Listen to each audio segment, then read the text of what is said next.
Tonight, major leadership change is unfolding at America's largest retailer. After more than a decade at the helm of Walmart, Doug McMillon is stepping down, and the baton is passing to longtime insider John Furner, set to become president and CEO of Walmart Inc. in early 2026. This is far more than a simple personnel swap. It signals an evolution from McMillon's era of aggressive expansion, digital transformation, and global retail dominance to Furner's tenure at the heart of Walmart's U.S. operations and his task of steering the company through a rapidly shifting retail landscape. Good evening, and thank you for joining us. If you want the latest business leadership updates, retail news, and national insights, please subscribe to our channel right now. Hit that notification bell so you don't miss important changes like this. And of course, let us know in the comments below, what do you think this leadership change means for Walmart and for you as a shopper or investor? Let's begin with the outgoing CEO, Doug McMillon. He became CEO of Walmart Inc. on February 1st, 2014, at a time when the retail world was facing enormous disruption. Amazon was growing, consumer behavior was shifting, e-commerce was no longer optional. Under McMillon's leadership, Walmart invested heavily in technology, revamped its supply chain, accelerated online delivery, raised associate wages, and expanded its reach globally. Over the course of his 10-plus-year tenure, Walmart's annual revenues climbed from roughly $485 billion to well over $680 billion, and its stock price surged significantly. McMillon's term can be characterized by two intertwined themes: transformation and resilience. Transformation, because he guided Walmart into the digital age, adding e-commerce capabilities, pickup and delivery services, and partnerships that redefined what a physical retailer could accomplish. Resilience, because Walmart remained a global juggernaut through shifting consumer trends, inflation, supply chain disruptions, and competitive pressure from online and discount rivals. When he announced his departure, effective January 31st, 2026, the announcement reverberated across the retail sector. Now, stepping up to lead Walmart is John Furner, a 51-year-old company veteran. Furner began his Walmart journey in 1993 as a part-time hourly associate.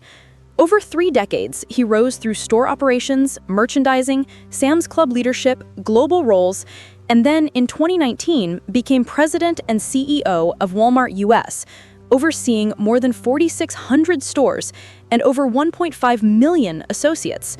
His record shows a deep operational understanding and a strong alignment with Walmart's cultural values. Furner's selection as CEO, effective February 1st, 2026, was announced in November 2025. Already, Furner has been elected to Walmart's board of directors, and McMillon will remain on the board until the next shareholder meeting, even serving as an advisor through fiscal year 2027 to ensure a smooth transition. What does this leadership handoff mean, and why now?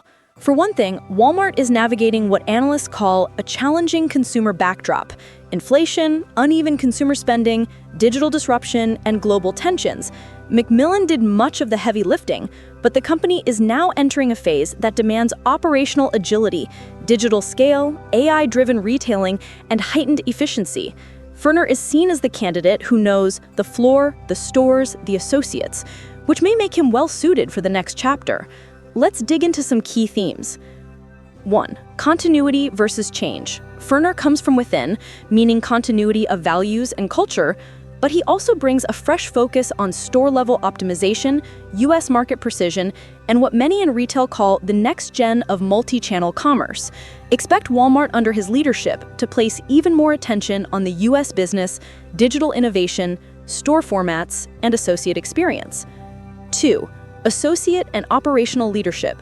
Furner's background is intensely operational, from hourly associate to district manager to global assignments to U.S. leadership. That hands-on progression gives him credibility among frontline associates and store managers alike.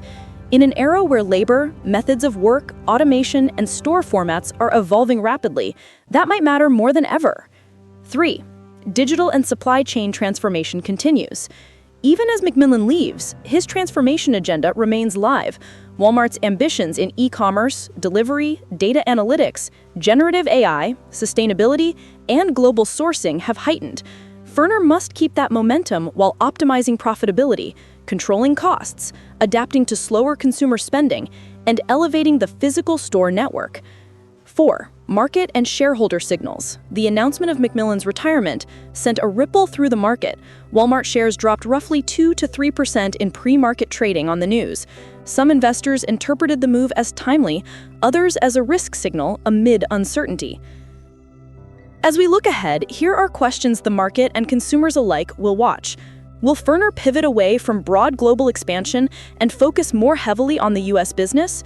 Can the company maintain momentum in delivery, digital engagement, and omni-channel while controlling costs and margins? How will Walmart manage the labor cost pressures and supply chain complexity in a slower growth era?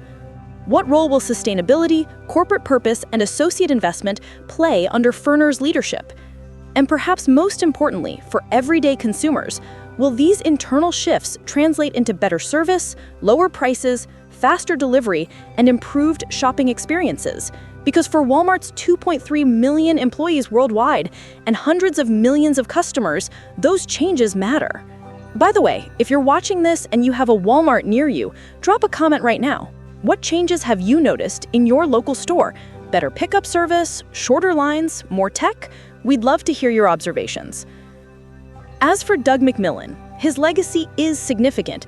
He leaves Walmart in a stronger state with substantial digital scale, expanded global operations, and a culture of associate investment.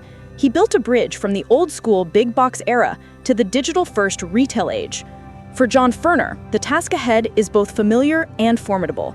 He must deliver on the growth story in a more constrained environment, keep pace with Amazon, Target, emerging retail models, and kindle consumer expectations, all while maintaining Walmart's price leadership and value promise. Before we close, a quick note. If you want deeper insights into Walmart's strategy under the new leadership, upcoming store formats, AI initiatives, and how this transition may influence U.S. jobs and retail competition, make sure you like this video, subscribe to the channel, and tap the bell icon so you don't miss our follow-up coverage in the weeks ahead. That's your executive leadership spotlight tonight on Walmart, a changing of the guard that marks not just one company's turning point, but a reflection of how retail itself is shifting in the United States. From our studios, thank you for joining us. We'll keep you updated as Furner takes the helm, as McMillon transitions out, and as Walmart writes the next chapter of one of the world's most influential companies. Until next time, stay informed, stay curious, and stay tuned.